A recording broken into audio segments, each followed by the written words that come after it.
Meningkatnya tindak kriminal di tempat wisata dan berujung keresahan, Mendagri Tito Karnavian menekankan untuk melakukan tindakan preventif dari pemerintah Kota Palembang dan kepolisian.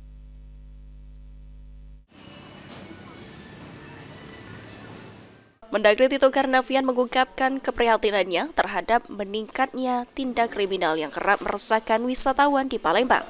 Dalam pernyataannya, Mendagri menekankan pentingnya tindakan preventif untuk mengatasi masalah ini.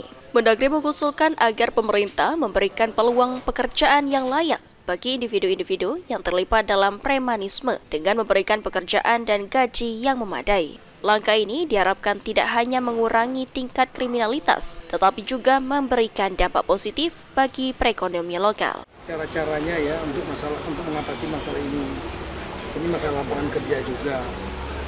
Mungkin salah satunya mereka disalurkan untuk dibuat latihan kerja, kemudian dipekerjakan untuk menjadi misalnya pengurus yang mengurusi tempat hiburan di kota besar situ dengan diberi gaji tapi nggak boleh ngutip dari masyarakat, sehingga privasi masyarakat tidak terganggu.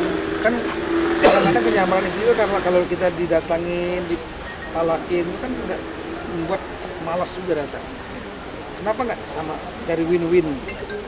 Mereka dipekerjakan misalnya, kemudian tapi mereka digaji. Dengan kerjasama yang solid, diharapkan sektor pariwisata dapat berkembang dengan pesat tanpa terhalang masalah kriminalitas. Aji Dalia, PAL TV.